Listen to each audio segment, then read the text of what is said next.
une task force bi nga xam ne ces gens là mu jël leen teg leen si wetam. jéem a xool nu mu conduire sa mission à bon. ñetteelu défi bi c'est le défi monétaire. ndax dans la conférence de Sierra Leone les présidents ont rappelé que 2027 dañu war a dem à la monnaie unique CEDEAO ECO man dama jàpp loolu nag erreur bu ngand la.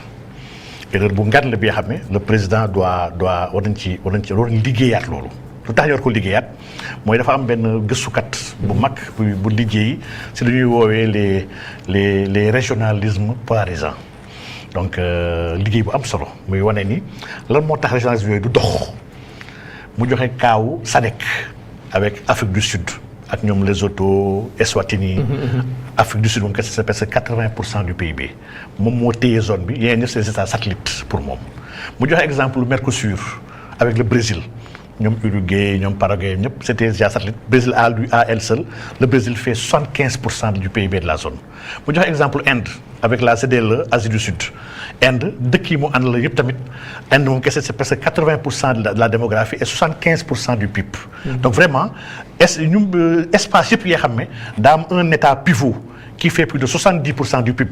saa yoo associé ak moom dans un projet de monnaie unique yaa ngi tayle sa économie et dans la zone CEDEAO le Nigeria fait presque 70% du PIB. CEDEAO des 15. Aujourd'hui nous sommes à une CEDEAO des 12 bi nga xam ne à coup sûr dépasse 70% du PIB.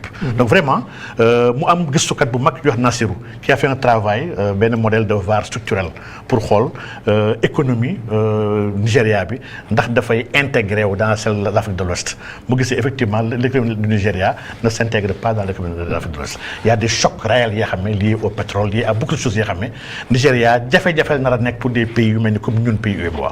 léegi nag bu pays yi demee ba bëgg gëm ni mën nañu dem vers la monnaie unique man monnaie unique bi déjà mooy sama dernier livre ma bind. pour man c'est une catastrophe. Aujourd'hui on a des alternatives yoo xam ne jàpp naa ne le président Diomaye war na présenter alternatives yooyu la première alternative c'est d'avoir une monnaie commune ouverte.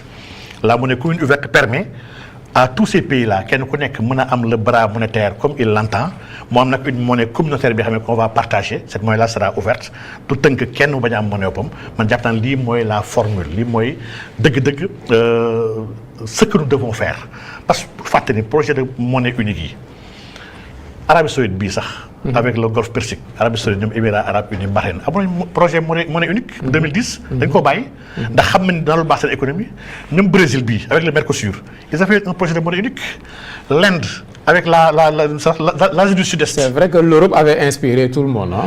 L'Europe situation dëkkam ay dëkk développé bokk ak des pays émergents ak des pays sous-développés mënuñu bokk même pratique ñu war a def moo tax ma ne il faut faire très attention pour man lii mooy enjeu bu mag bi nga xam ne. pourtant am na ay disparités parce que Allemagne un pays développé. du pays bu mel ne Grèce ah. waaw Allemagne lay développé. France du avec une branche structurelle excédentaire un pays industriel. soo amee yenn dëkk yoo xam ne qui sont déficitaires y a benn équilibre bu am. et y a des mécanismes yu war a créer de redistribution des mécanismes d'équilibre budgétaire yoo xam ne ñun dans la zone CEDEAO amu fi. y a pas de mécanisme d'équilibre y a pas de mécanisme de réparation. On a des pays yoo xam ne kenn ku nekk il œuvre pour lui-même et pays yi ñëpp majoritairement c'est des pays qui sont sous-développés. Donc wax dëgg yàlla dem vers la monnaie unique CEDEAO encore une fois je le répète erreur la. Et le président Diomaye war na góorgóorlu bañ cee dem. man jàpp nañ 3 enjeux yu ngàndale yoo xam ne. peut-être boole ci Gambie nga xamante ni quand même c'est à surveiller ak seen élection yi nga xam mu ngi jege. oui dans toute la zone kay y a dans la CEDEAO moom vraiment dama jàpp sax on a dévoyé les missions de la CEDEAO. ñun dañoo yàgg fustiger CEDEAO ndax CEDEAO dafa arrogé joxo ko ay missions yoo xam ne amu ko su demee bay punir di sanctionner un état di sonal ay askanam ci ay fautes yoo xam ne kenn ko def ci ay coup d'état su boobaa CEDEAO nga xam ne dafa wàcc yoonam. Il s'agit aujourd'hui on parle de la CEDEAO des peuples il s'agit aujourd'hui de restaurer le blason de la CEDEAO de réconcilier la CEDEAO avec les peuples. et man loolu gëm naa ni l'envergure du président Diomaye nga xam ne c'est un des présidents les plus jeunes du continent un président démocratiquement élu. qui a une légitimité bi nga xam ne amul président bu ko légitimité dans la zone jàpp naa ne am na liggéey mu war a liggéey ci wàllu googu. bon espérons que dina ko tal dina parce que foog mu am assise d'abord réewam. pour tal sous région bi. pour man un grand leader doit savoir déléguer su taxawalee une task force qui travaille 24 heures sur 24 pour lui. Il y a des experts qui sont là à la relation internationale, des experts qui ont vécu, des gens qui depuis Diamant Senghor du Gifi, et borom xam-xam et même des religieux. Ah oui, parce que le bokk c'est bop rek. Non, Diomaye amul esprit soxor bobu nek ci Pastef nekul ci mom. Donc OK, Cheikh Oumar Diagne bo ñëwé ci religion, bo ñëwé ci économie, bo ñëwé ci diplomatie, bu ci nek rek mënoon doon thème bi. Ñu waxtaane ko ci waxtu yépp. Mais dañ ci doyloo li nga xamante ni moom la fi joxe gum temps bi ñu ngi may def signe ne jeex na mënoon nañu wax ci autosuffisance wala sécurité alimentaire bi nga xamante ni président taxaw na ci bu baax a baax jamono ji. Mais quand même benn mot sur l'acte 4 de la décentralisation pour plus d'équité. Acte 4 du benn acte de plus rek par rapport ak acte 3 wala mën nañ ko gëm. Wow, c'est ce que ça semble être. Malheureusement, si je dis la conférence avec le ministre de l'urbanisme, avec des maires, voilà des gens qui n'ont pas appris des leçons du passé. Pour moi, de sauter d'un acte à un autre, acte 1, acte 5, acte 4, pour moi, ça ne veut absolument rien dire. Il faut évaluer avant de passer à autre chose. Soit évaluer, corriger les objectifs. Aujourd'hui, l'acte 3, dafa am ay jafe-jafe yu bëri bokk ci ay jafe-jafem mun naa liste yu bëri mais bokk ci jafe-jafe yi gën a mag y a des communes qui sont pas viables. Sëñ Pape Cheikh, on a plus de 500 quelques communautés yoo xam ne yu si bëri ils sont pas viables. ay régions sax yoo xam ne lay jaaxal. On pouvait les communes sax dafa sori ay régions yoo xam sax dafa jaaxal quoi. Man 15 régions sax je comprendre lu ma d'accord. Non, pour man Sénégal les régions naturelles. Même par souci. Mais loolu lépp tam yéen politique bi la pour des soucis. waaw tappale di nga tappale gi dafa yàgg Sénégal te ba tey chaque fois ku ñëw toog nga yaakaar ne am yaakaar ci moom. mu ko ne doxal tappale gi.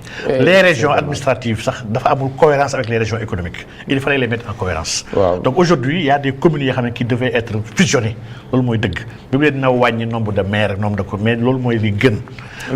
Aujourd'hui les transferts. li ñu war a waxtaanee c'est les transferts de l'État vers les collectivités. Mais promettre ñu leen bul fi di gëj. munoo jox. des compétences dañuy promettre ne bul fi di gëj. waaw gëj moom du yoon. D'accord on va y travailler inchallah léegi comme temps bi jeex na couplage élection yi. loolu mënatul ñàkk ah. wareef la y a une assemblée qui est là qui dit ouvertement que dinaa leen xeex dinaa la tere nga liggéey naa créer ay motions naa daaneel gouvernement mais assemblée boobu moo obligé le chef de l'État à vouloir aller vers des élections et loolu mooy yoon et man maa ngi njortu ne loolu bu amee nañ am une recomposition de l'hémicycle en tout cas ñun de waa RV incha allah ñu ngi waajal élection yooyu bëgg nañu am lu ëpp groupe parlementaire incha allah rabbi on y travaille avec des mouvements avec beaucoup d'autres partis yoo xam ne ñu leen di tàllal loxo jàpp nañ ni il nous faut aller vers l'Assemblée pour réformer ce pays il nous faut refonder le Sénégal ce que le PASTEF disait sur le système ba pare ñëw laalul dara système bi ñu vraiment erreur boobu ñoo jàpp ni mën nañu ko joyanti en organisant la refondation du Sénégal refondation bi nag wax dëgg yàlla ça va passer par plus de pouvoir au peuple ça va passer par plus de pouvoir aux valeurs ça va passer par prioriser la dignité humaine de replacer l'homme au centre de tout et surtout jox baat diine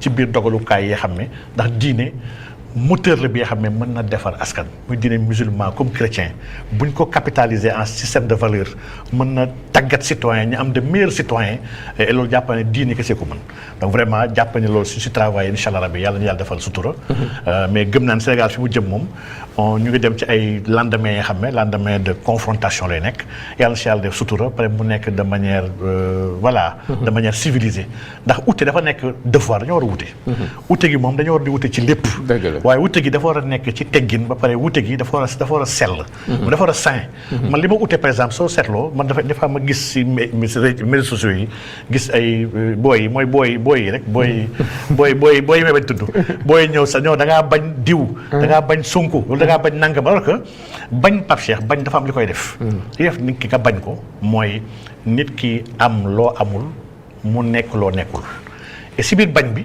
dafa am ñaari actes yi nga posé xam ne actes yooyu suufiyanke du ko def benn bi da nga wax ne yàlla li nga def diw mais waroo ko def ñaareel ba da nga ne man yàlla kii li nga ko def man mënuma koo am moo tax xaama soxle ko ci man ñaar yàlla alhamdulilah dalu ma man suufiyanke laa dama gëm ni lépp lu yàlla doxal ci doomu aadama mooy li doomu aadama war a am et dama gëm ni man lépp li ma war a am dara mënuma koo tere am ma jàpp nag ni soo bañee nit bàkkaar nga def li def noonu sax nga bañ a julli moo gën. man mënuma bañ Sonko nii keneen d'ailleurs musuma attaqué un acteur politique moo xam Sonko ku mu ci doon ad hominem di attaquer sa personne ay moo defoon lii moo demoon non man j'attaque des faits ak des choses yoo xam ne dañ ko promettre defuñu ko bu ñu nee dañuy war a def le don de soi pour la patrie wala askan bi moo war a jiitu ci lépp ma gis gars yi teg acte bu uteeg loolu je sors pour dire que lii c'est pas normal waxuñu woon lii. donc ni am na yëpp ci borom bi la jógee. lépp képp. kon borom bi rek fi nekk. ñu ngi lay jaajëfal encore une fois. jërëjëf sëñ Pape Cheikh c'était un plaisir wax dëgg yàlla bokk plateau bi. oui 19h23 ca Nioro du Rip mooy dëkku Maba mooy dëkku allemand yu Maba mu tedd bi d'ailleurs samedi bi ñu ngi présenter le livre de Maba yàlla na yàlla yóbbul si jàmm di wane. gis naa livre bi publication yi ok. kon samedi bi les gens vont le publier moi je serai inchallah je serai là-bas la famille y sera. Donc on va parler de cet éminent grand savant ndax Maba le plus souvent ñuy waxtaan ci moom en tant que guerrier bi mu doon. en tant que acteur de développement waaye dañuy fàttali ne c'était un grand savant c'était un stratège c'était un acteur de développement. lu jar a xam la yàlla na yàlla yóbbul si jàmm inchallah. merci encore une fois di nuyu ñëpp di jaajëfal ñëpp di ñaanal jàmm Sénégal di ñaanal jàmm waa Sénégal di nuyu waa RV encore une fois di leen beral loxo di ziar particulièrement waa coordination wu Kaolack Saliou Ndiaye maa ngi koy ziar Oustaz Habib Gueye donc ak ñoom yaa Seyda Fall ak mbooleem ñi nga xam ne ñu ngi dundal la coordination de Kaolack vraiment maa ngi leen defal. benn internet nee na ma sa mbaxana bi ci mbaxana borom xaalisu Kaolack yi la bokk. parce que mbaxana bi man xaw ma woon mbaxana bu si nekk dafa am. lu muy symboliser. waaw ci daraja. waaw bii borom xaalis yi la quoi. mais bii moom maa ngi koy jaajëfalee Cheikh Ti su ma nee Cheikh Tidiane moom dina xam kan la. bii Cheikh Ti moo ma ko andil bi man jënd ma ko may. ok kon ñu ngi leen di jaajëfal ba beneen yoon ci émission Seetantal ñu jaajëfal kon communauté bu Even Prod Media yëpp.